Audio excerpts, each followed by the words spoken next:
राधे राधे मेरे प्यारे भाइयों बहनों माताओं व बंधुओं, संस्कार की बातें चैनल में आपका स्वागत है। बंधुओं, ज्येष्ठ मास शुरू हो चुका है।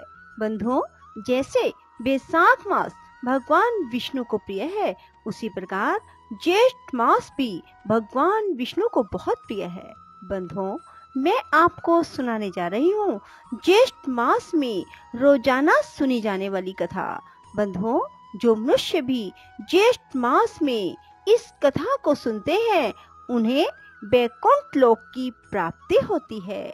बंधुओं, यदि आपने YouTube चैनल अब तक सब्सक्राइब नहीं किया तो जरूर करें और बेल आइकन दबाना ना भूलें, ताकि आपको हमारी आने वाली सभी वीडियोस की जानकारी सबसे पहले हो सके। बोलो भगवान विष्णु की जय हो। बंधुओं, कथा को पूरी सुनने के बाद कमेंट बॉक्स में जय विष्णु भगवान लिखना ना भूलें। बंधुओं, बैसाख मास में जल के दान का बहुत ही महत्व है। इसके बारे में महर्षि स्कंद जी अपने शिष्यों को बताते हैं। वे कहते हैं, इस मास में किया गया थोड़ा सा भी दान बहुत अधिक पुण्य प्रदान करता है। जेठ मास में भगवान श्री हरि का सच्चे हृदय से ध्यान करने पर श्री हरि की अपार कृपा होती है। जेठ माह में अन्न का दान, जल का दान, चंदन का दान, फल का दान, जूते का दान और छतरी के दान से शांति की प्राप्ति होती है। चंदन के दान से देवता, ऋषि व पितृ प्रसन्न होते हैं। सभी मनुष्यों को जेठ माह में निर्जन क्षेत्र में प्राणियों की रक्षा के लिए जल का दान करना चाहिए, अर्थात प्याऊ लगवाने चाहिए। मनुष्य को जेठ माह में निर्जन वन में छायादार वृक्ष लगवाने चाहिए।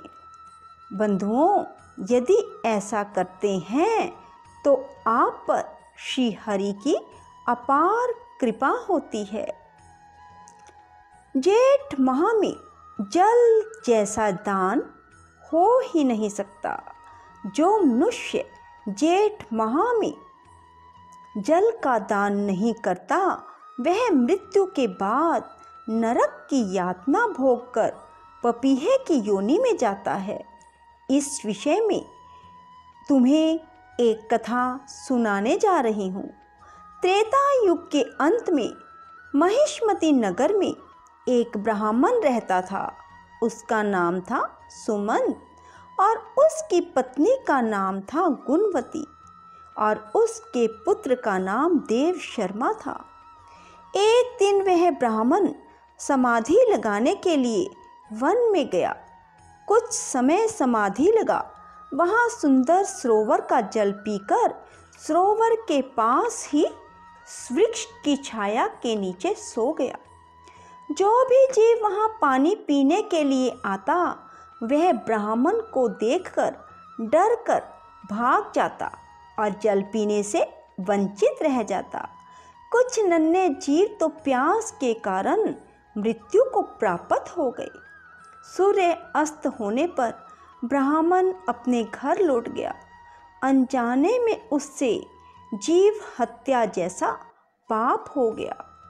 ब्राह्मण घर जाने के बाद कुछ समय के बाद अस्वस्थ हो गया और कुछ दिनों बाद ही उसकी मृत्यु हो गई।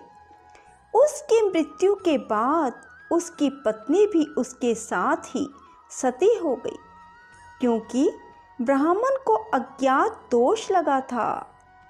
ब्राह्मण मृत्यु के बाद उसे नरक की यातना भोगनी पड़ी और वह चातक की योनि में पड़ गया और उसकी पत्नी भी चातकी की योनि में पड़ गई। अब वे दोनों अपने पुत्र के घर के समीप एक वृक्ष पर रहने लगे।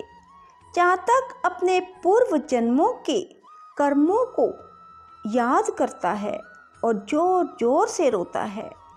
उसका पुत्र जब चातक का रुदन सुनता है तो वह उसे वहाँ से भगाने की बहुत कोशिश करता है, पर चातक और चातकी वहाँ से नहीं भागते।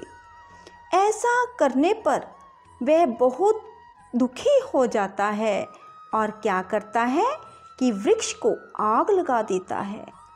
चातक और चातकी के पंख जल जाते हैं और वे घायल अवस्था में नीचे गिर जाते हैं और वे आपस में अपने कष्टों की बात करने लगते हैं। उनकी बातें उनका पुत्र सुन लेता है और विस्मय हो जाता है, अर्थात हैरान हो जाता है कि ये तो मेरे माता पिता हैं। वह तभी श्रेष्ठ मुनि के आश्रम में जाता है और अपने माता पिता का वृत्तांत सुनाता है। उनसे उनके उद्धार के विषय में पूछता है। ऋषियों ने तब उसको बताया कि तुम्हारे पिताजी पर पिछले जन्म का अज्ञात पाप है, उससे मुक्ति के लिए उनके उद्धार के लिए तुम निर्जन वन में जल दान की व्यवस्था करो। ऋषियों के कहे अनुसार माता पिता के निमित्त निर्जन वन में प्याऊ लगवाता है और जहाँ पर सभी लोग, आने जाने वाले मनुष्य और जीव पक्षी सभी जल पी सकें। उसके इस पुण्य के प्रभाव से उसके माता पिता चातक चातकी की योनि से छूटकर अपने पुत्र को सुख समृद्धि का आशीर्वाद देते हुए वैकुंठ लोक को चले जाते हैं। इस प्रकार जेठ माह में जीव जंतुओं और प्राणियों के लिए जल की व्यवस्था जो मनुष्य भी करता है, वह इस लोक के सुखों को भोगकर अंत में वैकुंठ लोक को प्राप्त हो जाता है। राधे राधे, जय श्री कृष्णा। बंधुओं, यदि आपको हमारी वीडियो पसंद आए तो इसे लाइक करें और शेयर भी ज़रूर करें। धन्यवाद।